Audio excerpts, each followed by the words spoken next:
भगवान श्रीकृष्ण गीतारे कहिचंती कर्म करि चल फलर आशा रख नहीं। जीवन रे सबु बेले सुकर्म करबा उचित, कारण सुकर्म ही जीवन को सार्थक करिथाए। भगवान को न डरिले चली जीव, किंतु तुमे तुमर कर्म को डरिबा को हेबो, कारण करिथिबा कर्मर फल भगवान को भी भोगिबा को पड़िछि। कर्मर फल अवश्य मिलिबो, किंतु काहाकु शीघ्र तो काहाकु डेरी रे। चेहरार चाकचक्य को देखि काहा सह बंधु बांधंतु नहीं।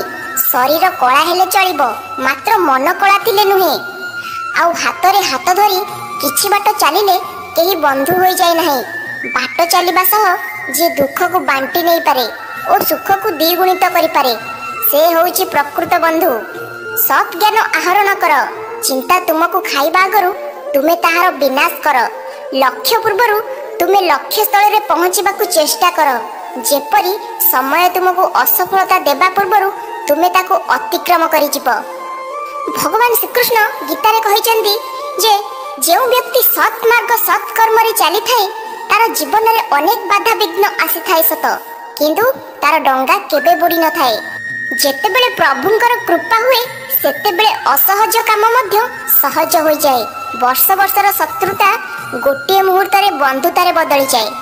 मने रखंतु, जेते कष्ट अंक हेउ पछे, जदि सूत्र आपण जानिछंती अंक सरल लागिबो। सेही परी जीवन रे जेते असुविधा हेउ पछे, जदि आपणक पाखरे धैर्य अछि, तेबे समाधानर बाट सरल लागिबो।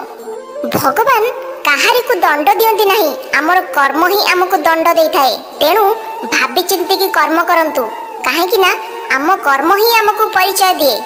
भगवान श्रीकृष्ण कहती शरीर रे किछि सुंदरता न थाए, सुंदरता थाए व्यक्तिर कर्म उपरे, तार विचार, तार व्यवहार, तार वाणी, तार संस्कार आउ तार चरित्र। जीवन रे एसबु अछि तो सेही मनीष दुनिया रे सबुठारु सुंदर मनीष होई थाए। माटी थिले घास कळे, शरीर थिले रोग हुए, परिवार थिले मतांतर हुए। हेले एहाकु मतांतर न भाबी उत्तम बुझाबणा करी आनंद रे मिलिमिशि चलिले एहाकु संस्कार कुहा जाए। आमे टिके टिके दुख रे भांगी पडू, किंतु एहा भूली जाउ जे स्वयं भगवान मध्य वनवास दुख सहिबा को पड़िथिला, कारण ए दुनिया रे जन्म नेले दुख सुख उभय भोगिबा को पड़िथाए। समस्या एते भी शक्तिशाली होई न थाए जेते कि मनीष ताको भाबुथाए, काहेकि ना अंधकार जेते भी शक्तिशाली होइथिले मध्य सकाळर सूर्य आगरे मुंड नुआई थाए। मनुष्य केते बड़ धनवान होइथाउ ना काहेकि, जदि तार जीवन रे सुख शांति नहीं, तेबे से धन संपत्तिर मूल्य बा काहे। शरीर सुंदर हेबा द्वारा केही केबे सुंदर होई जाय न थाए। मनीषर भल कर्म, विचार, कथा, व्यवहार और संस्कार मनीष को सुंदर करिथाए। आपणक दुख काहा हसर कारण हेउ, किंतु आपणक हस काहा दुखर कारण न हेउ। सब बेले निजे निजको जेकोसी कार्य रे व्यस्त रखंतु, काहेकि ना व्यस्तता ही मनीष को दुखी हेबा को देई न थाए। आमे जेकोसी कर्म करिले मध्य ताहार फल आमको ही भोगिबा को पड़िथाए। तेणु कर्म करिबा पूर्वरु भल भाबरे विचार करिबा उचित।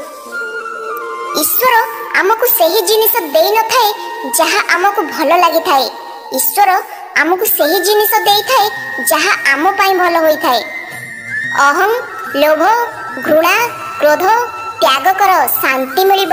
भल पाइबा बांटिले समस्तंकर हृदय जीति जीव। सबु मनुष्य मध्य एही कथा जानि थांती, किंतु केते जण एही कथा को अनुसरण करंती। ए शरीर ना तुमर ना तुमे शरीरर, एहा अग्नि, वायु, जल, पृथ्वी, आकाश रे तयारी ओ एथिरे दिने मिसी जीवा समस्ते, परंतु आत्मा स्थिर अटे। पुनी तुमर एही मिथ्या गर्व कोन पाई? जीवन रे आशा ही दुखर कारण। निज कर्तव्य करि चल, किए सुख देब ना किए दुख देब से चिंता कर नहीं। तेणु तुमे जेते भल हो ना काहेकि, किछि लोक तथापि तुमको पसंद करिवे नहीं। एथिरे तुमर दोष नहीं, सेमाने भल पाइबा कोन जानती नहीं।